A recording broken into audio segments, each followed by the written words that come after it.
Shalom Bapak Ibu Saudara terkasih dalam Tuhan Yesus. Baru separuh. Shalom Bapak Ibu Saudara terkasih dalam Tuhan Yesus. Saya ucapkan selamat pagi. Ya, terima kasih untuk tim Praise and Worship yang memberkati kita semua.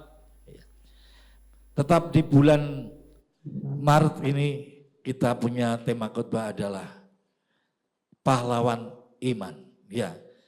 Pagi hari kita akan belajar salah satu tokoh Alkitab yang punya iman yang sangat luar biasa, yaitu Musa, the faith of Moses. Ada banyak orang berpikir bahwa Abraham itu menantikan janji Tuhan yang paling lama, 25 tahun. Nah, hari ini kita akan melihat ternyata Musa menantikan janji Tuhan, panggilan Tuhan di dalam hidupnya itu lebih lama daripada Abraham. Ya, kita akan sama-sama membuka kebenaran firman Tuhan di dalam Kisah Para Rasul pasal 7 ayat yang ke-20 sampai 29. Firman Tuhan berkata, pada waktu itulah Musa lahir dan ia elok di mata Allah. 3 bulan lamanya ia diasuh di rumah ayahnya. Lalu ia dibuang. Tetapi putri Firaun memungutnya dan menyuruh mengasuhnya seperti anaknya sendiri. Dan Musa dididik dalam segala hikmat orang Mesir. Dan ia berkuasa dalam perkataan dan perbuatannya. Pada waktu ia berumur 40 tahun, timbullah keinginan dalam hatinya untuk mengunjungi saudara-saudaranya, yaitu orang-orang Israel. Ketika ia melihat seorang dianiaya oleh seorang Mesir, lalu ia menolong dan membela orang itu dengan membunuh orang. Pada sangkanya saudara-saudaranya akan mengerti bahwa Allah memakai dia untuk menyelamatkan mereka. Tetapi mereka tidak mengerti. Pada keesokan harinya, ia muncul pula ketika 2 orang Israel sedang berkelahi. Lalu ia berusaha mendamaikan mereka, katanya, saudara-saudara, bukankah kamu ini bersaudara? Mengapa kamu saling menganiaya? Tetapi orang yang berbuat salah kepada temannya itu menolak Musa dan berkata, siapakah yang mengangkat engkau menjadi pemimpin dan hakim atas kami? Apakah engkau bermaksud membunuh aku? Sama seperti kemarin engkau membunuh orang Mesir itu. Mendengar perkataan itu, larilah Musa dan hidup sebagai pendatang di tanah Midian. Di situ ia memperanakan 2 orang anak laki-laki. Amin. Demikian firman Tuhan. Nah, Bapak Ibu Saudara terkasih dalam Tuhan Yesus Kristus, kita akan belajar bagaimana proses kehidupan Musa dalam menantikan covenant-nya Tuhan, menantikan janji Tuhan, menantikan panggilannya Tuhan digenapi di dalam hidupnya. Next ya, poin pertama adalah fase 40 tahun pertama kehidupan Musa. Ya, kita lihat di dalam ayat 22 dan 23. Ya. Dan Musa dididik dalam segala hikmat orang Mesir dan ia berkuasa dalam perkataan dan perbuatannya. Pada waktu ia berumur 40 tahun, timbullah keinginan dalam hatinya untuk mengunjungi saudara-saudara, yaitu orang-orang Israel. Jadi fase 40 tahun pertama kehidupan Musa dididik di Mesir dalam pendidikan level atas sebagai pangeran Mesir, ya, diajar, dididik, dilatih untuk berperang sehingga Musa menjadi seorang fighter yang sangat luar biasa dan pada akhirnya Musa menjadi panglima yang terhebat di dalam kerajaan Mesir. Dia seorang ahli strategi peperangan yang sangat dahsyat. Bahasa sejarah mencatat Musa pernah memimpin tentara Mesir dan mengalahkan tentara Ethiopia yang jumlahnya jauh lebih banyak. Jumlahnya 1 juta tentara Ethiopia dikalahkan oleh panglima yang bernama Musa. Bahkan Holinse berkata, Musa merupakan seorang yang paling berkuasa dan paling berpendidikan di Mesir. Dan ia pasti menjadi Firaun seandainya Tuhan tidak membawa Musa ke Midian. Jadi di tanah Mesir, dan kerajaan Mesir, Musa ini adalah orang yang paling cocok untuk menggantikan Firaun yang berikutnya. Karena dia seorang fighter yang baik, dia ahli strategi peperangan, dia panglima yang luar biasa.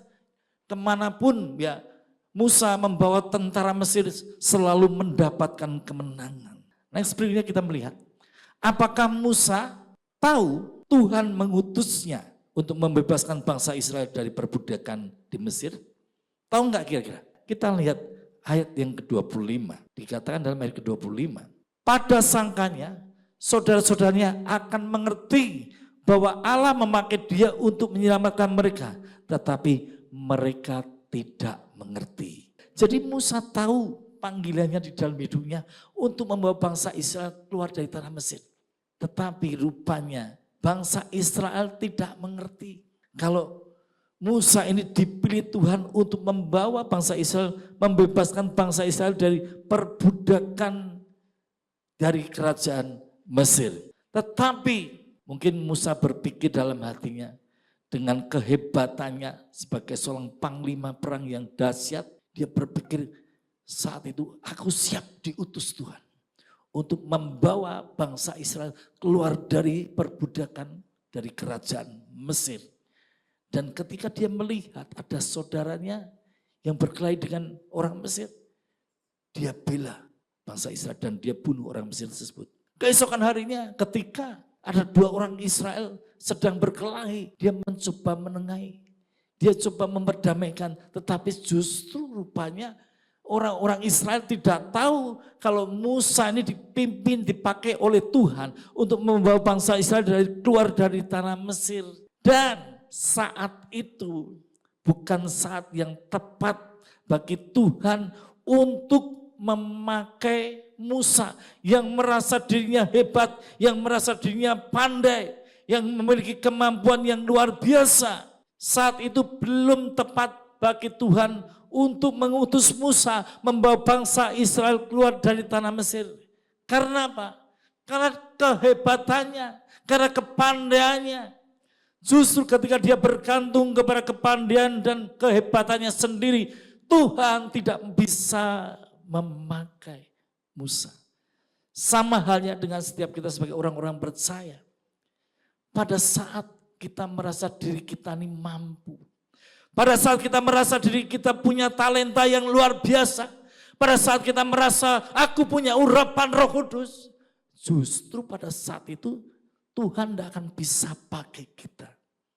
Artinya Musa harus diproses terlebih dahulu sebelum dia bisa dipakai Tuhan untuk membawa bangsa Israel keluar dari tanah Mesir. Karena hatinya masih cenderung untuk mengandalkan dirinya sendiri. Yang kedua adalah fase 40 tahun kedua kehidupan Musa. Nah, kita akan melihat dalam Keluaran pasal 2, kita lompat-lompat saja. Harusnya kita baca semua, tetapi untuk menyingkat waktu kita lompat. Ayat 15, ayat 20 dan 21. Keluaran pasal 2, ayat 15, 20 dan 21. Silakan Mas Aryo. Firman Tuhan berkata, ketika Firaun mendengar tentang perkara itu, dijarinya ikhtiar untuk membunuh Musa. Tetapi Musa melarikan diri dari hadapan Firaun dan tiba di tanah Midian. Lalu ia duduk-duduk di tepi sebuah sumur. Musa bersedia tinggal di rumah itu, lalu diberikan Rehuelah Zebora anaknya kepada Musa. Perempuan itu melahirkan seorang anak laki-laki. Maka Musa menamainya Gersom. Sebab katanya, aku telah menjadi seorang pendatang di negeri asing.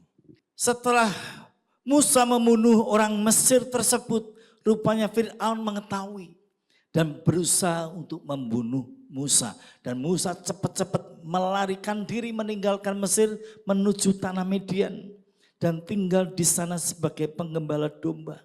Di situ Tuhan memproses kehidupan Musa. Di situ Tuhan proses sampai egonya turun tahta.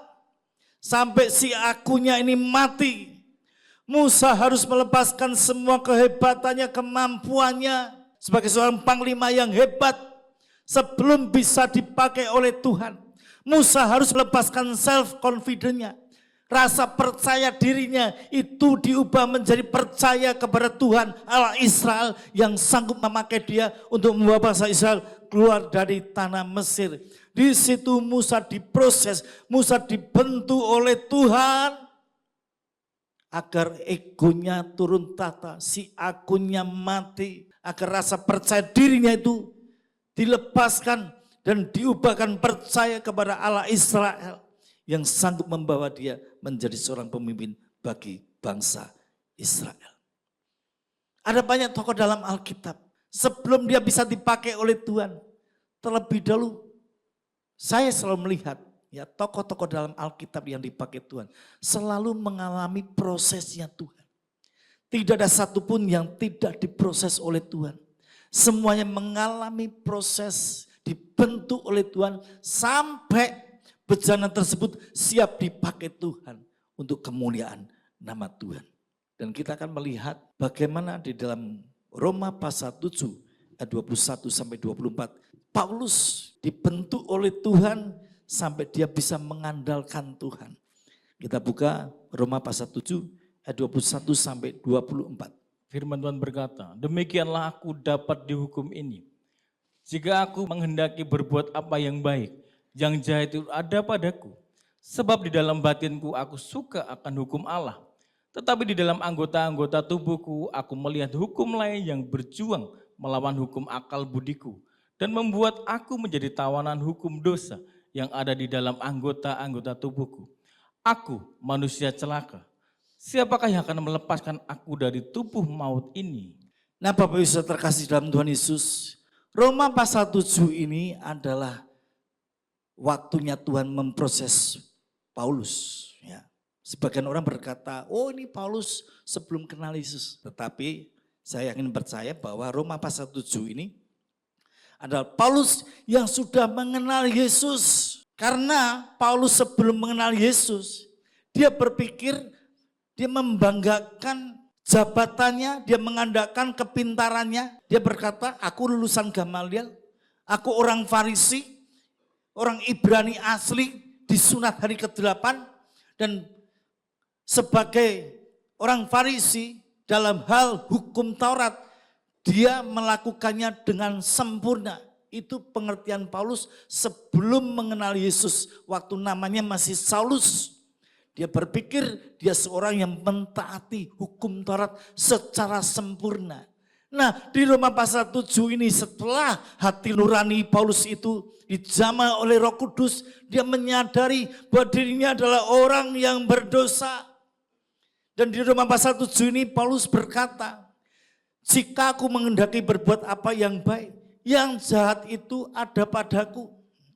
Sebab di dalam batinku aku suka akan hukum Allah, tetapi dalam anggota-anggota tubuhku aku melihat hukum lain yang berjuang melawan hukum Allah, hukum akal budiku, dan membuat aku menjadi tawanan hukum dosa yang ada di dalam anggota-anggota tubuhku. Jadi Paulus berjuang melawan ikatan-ikatan dosa dalam hidupnya.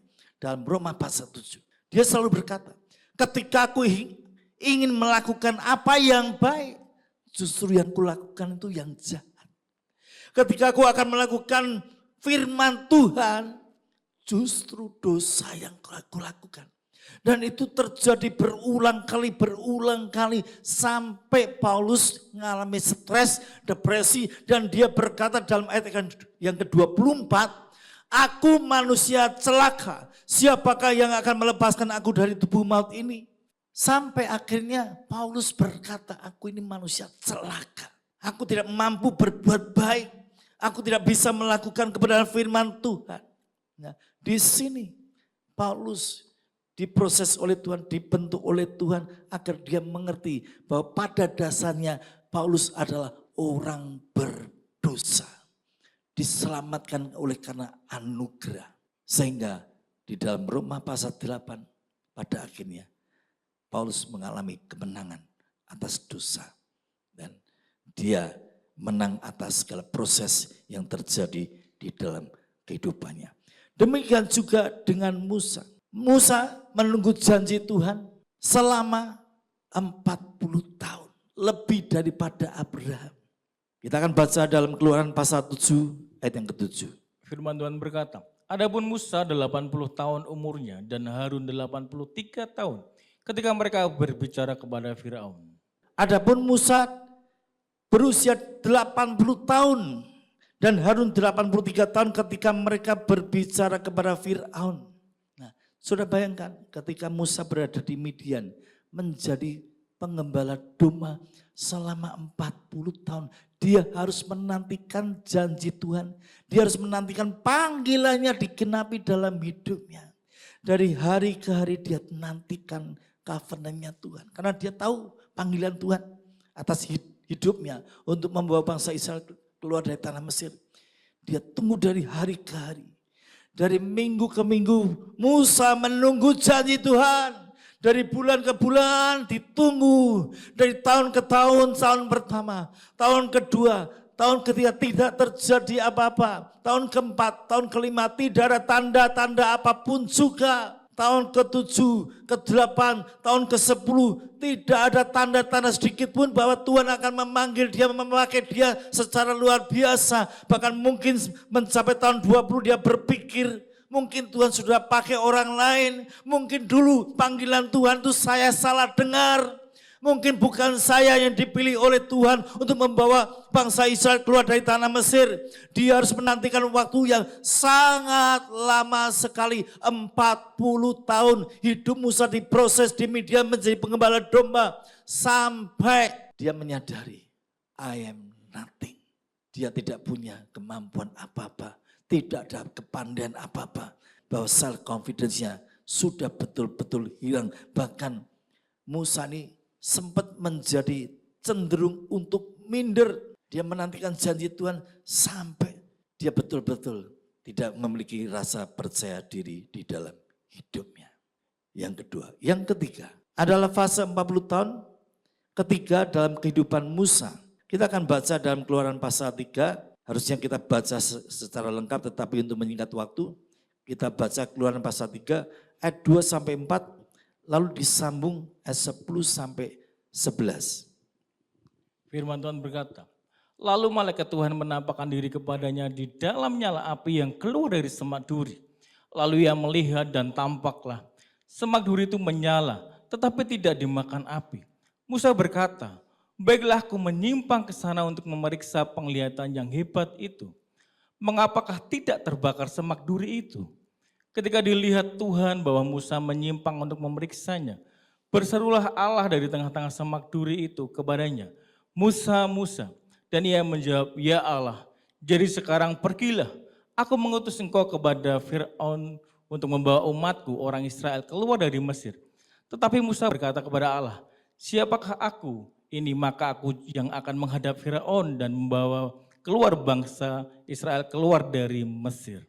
Fase 40 tahun ketiga dalam kehidupan Musa, itu saatnya ketika Tuhan melihat Musa sudah bisa dipakai Tuhan.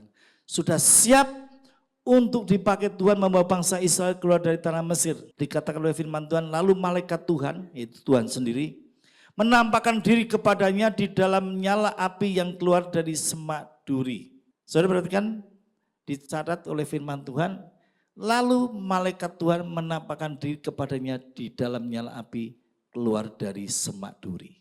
Saya ingin bertanya kepada Bapak Ibu Saudara, yang mendatangi Musa itu malaikat atau Tuhan? Ada yang tahu? Ya, pertanyaan gampang. Yang mendatangi Musa pada waktu itu malaikat atau Tuhan? Yang percaya itu malaikat angkat tangan? Yang percaya itu Tuhan angkat tangan? Yang tidak angkat tangan tidak ngerti bahasa Indonesia. Kalau saudara melihat kata malaikat Tuhan dicetak dalam huruf M besar, itu adalah pribadi kedua daripada anak Allah sebelum berinkarnasi menjadi manusia. Datang ke dalam dunia, datang kepada Musa dan berfirman kepada Musa. Dan itu saatnya Tuhan berbicara kepada Musa, itu saat yang tepat di mana Tuhan mengutus Musa untuk membawa bangsa Israel keluar dari tanah Mesir. Jadi ayat 10 dikatakan, jadi sekarang pergilah, aku mengutus engkau kepada Fir'aun untuk membawa umatku orang Israel keluar dari Mesir. Ayat 11 dikatakan, tetapi Musa berkata, siapakah aku ini Tuhan?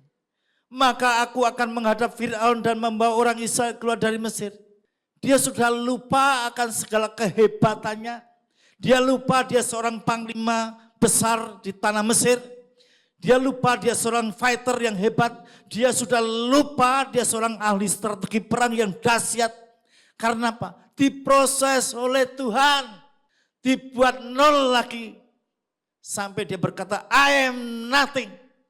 Musa berkata, siapa aku ini Tuhan? Kau saya yang harus memimpin bangsa Israel keluar dari tanah Mesir. Self confidence-nya hilang, rasa percaya dirinya hilang. Musa merasa tidak layak untuk dipakai Tuhan. Keluaran pasal 4 ayat 1 dan 2. Lalu sahut Musa, bagaimana jika mereka tidak percaya kepadaku dan tidak mendengarkan perkataanku, melainkan berkata, Tuhan tidak menampakkan diri kepadamu. Tuhan berfirman kepadanya, apakah yang di tanganmu itu? Jawab Musa, tongkat. Musa bertanya, bagaimana nanti kalau orang Israel tidak percaya kepadaku bahwa engkau utus untuk membawa mereka keluar dari tanah Mesir. Karena Musa ingat dia pernah ditolak oleh orang-orang Israel. Tuhan katakan, aku memberikan tanda, itu tongkat otoritas wibawa ilahi, aku berikan kepadamu. Dan ketika lemparkan tongkat itu menjadi ular. Tangkap lagi ekornya menjadi tongkat kembali. Dan ketika dia memasukkan tangannya, dilihat tangannya kena penyakit kusta. Lalu dimasukkan kembali ke jubahnya, sudah sembuh kembali. Nah, Tuhan memberikan tanda yang jelas kepada Musa. Demikian juga kepada hamba-hamba Tuhan yang dipakai oleh Tuhan. Tuhan akan memberikan sebuah peneguhan, sebuah tanda yang jelas kepada hamba-hambanya bahwa dia dipanggil, dipilih, diutus untuk menjadi hamba Tuhan, untuk menjadi pelayan Tuhan. Dan sekalipun sudah dikasih tongkat, Musa tetap kehilangan rasa percaya diri. Sekalipun dia melihat mujizat, melihat semak itu berapi tapi tidak terbakar semaknya. Berhadapan-hadapan dengan Tuhan, mendengarkan Tuhan berfirman secara langsung. Tetapi dia sudah ciut hatinya. Hatinya sudah kecut, tawar hati. Lalu kita lanjut. Keluaran pasal 4 ayat 10 sampai 17. Lalu kata Musa kepada Tuhan, Tuhan, aku ini tidak pandai bicara. Dahulu pun tidak dan sejak engkau berfirman kepada hamba-Mu pun tidak. Sebab aku berat mulut dan berat lidah. Tetapi Tuhan berfirman kepadanya, siapakah yang membuat lidah manusia? Siapakah yang membuat orang bisu atau tuli? Membuat orang melihat atau buta? Bukankah aku, yakni Tuhan? Oleh sebab itu pergilah, aku akan menyertai lidahmu dan mengajar engkau apa yang harus kau katakan. Tetapi Musa berkata, Tuhan, utuslah kiranya siapa saja yang patut kau utus. Maka bangkitlah murka Tuhan terhadap Musa dan ia berfirman, bukankah di situ Harun orang Lewi itu kakakmu? Aku tahu bahwa ia pandai bicara. Lagi pula ia telah berangkat menjumpai engkau. Dan apabila melihat engkau, ia akan bersukacita dalam hatinya. Maka engkau harus berbicara kepadanya dan menaruh perkataan itu ke dalam mulutnya. Aku akan menyertai lidahmu dan lidahnya dan mengajarkan kepada kamu apa yang harus kamu lakukan. Ia harus berbicara bagimu kepada bangsa itu. Dengan demikian ia akan menjadi penyambung lidahmu dan engkau akan menjadi seperti Allah baginya. Dan bawalah tongkat ini di tanganmu yang dipakai untuk membuat tanda-tanda mujizat. Nah, Bapak Ibu saudara terkasih dalam Tuhan Yesus, ketika sekali lagi Tuhan memerintahkan Musa untuk membawa bangsa Israel keluar dari tanah Mesir, apa jawaban Musa kepada Tuhan? Tuhan, aku ini tidak pandai bicara. Aku orang yang tidak bisa apa-apa, tidak punya talenta apa-apa. Bagaimana aku bisa dipakai Tuhan secara luar biasa? Wong ngomong aja nggak bisa. Di sini Musa menolak panggilan Tuhan. Dikatakan ayat ke-12, aku akan menyertai lidahmu dan mengajarkan engkau apa yang harus kau katakan. Tuhan sudah ngomong, aku akan menyertai lidahmu dan memimpin lidah bibirmu apa yang harus kau katakan. Tetapi sekali lagi, 13 dikatakan, tetapi Musa berkata, Tuhan, utuslah kiranya siapa saja yang patut kau utus. Untuk keempat kalinya Musa menolak panggilan Tuhan. Karena apa? Self confidence-nya sudah hilang.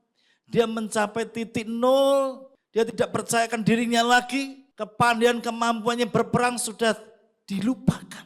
Sekali lagi dia berkata, Tuhan, jangan utus saya. Pakai orang lain aja. Ada banyak orang lain yang lebih hebat daripadaku Tuhan. Lalu Tuhan menjadi murka. 14. Maka bangkitlah murka Tuhan terhadap Musa dan ia berfirman, bukankah di situ Harun orang Lewi itu kakak? Keempat kalinya ketika Musa menolak panggilan Tuhan, maka bangkitlah murka Tuhan. Tuhan marah kepada Musa. kamu ini gimana? Sudah saya pilih, ya, saya utus, saya panggil untuk membawa bangsa Israel keluar dari tanah Mesir. Aku memberikan mujizat-mujizat yang luar biasa. Masih saja kamu nolak. Tuhan marah. Tetapi kalau sudah perhatikan, Tuhan marah. Tetapi di balik itu Tuhan juga bersuka cita. Loh kok begitu? Iya. Tuhan marah ketika Musa menolak panggilannya. Tetapi Tuhan bersuka cita. Karena Pak, prosesnya berhasil. Musa tidak lagi punya self confidence. Musa tidak lagi mengandalkan kehebatannya sebagai seorang fighter, seorang panglima yang hebat, seorang ahli strategi peperangan yang dahsyat. Di situ Tuhan bisa melihat bahwa Musa itu sudah mencapai titik 0, dan dia merasa I am nothing. Tuhan pakai orang lain saja yang lebih baik daripadaku. Masih banyak orang yang lebih baik daripadaku. Tetapi Tuhan berkata, aku tetap mengutus engkau. Dan di situ Tuhan melihat bahwa itu saat yang tepat bagi Musa untuk dipanggil untuk membawa bangsa Israel keluar dari tanah Mesir. Dan pada akhirnya kita bisa melihat janji Tuhan selama 40 tahun dinantikan, janji itu dinyatakan kepada Musa. Panggilan Tuhan ditunggu selama 40 tahun. Pada waktu usia 80 tahun, itu saat yang tepat bagi Tuhan untuk mengutus Musa membawa bangsa Israel keluar dari tanah Mesir. Dan pada akhirnya selama 40 tahun yang ketiga, Tuhan mengenapi janjinya, Tuhan mengenapi covenant-nya dalam kehidupan Musa. Saya undang para pemain musik, worship leader, singers kembali ke atas mimbar. Closing statement saya adalah, Musa menantikan janji Tuhan selama 40 tahun. Walaupun harus menunggu dalam waktu yang panjang, namun Musa memiliki iman sampai janji dan panggilan Tuhan digenapi di dalam hidupnya. Amin. Tuhan Yesus memberkati.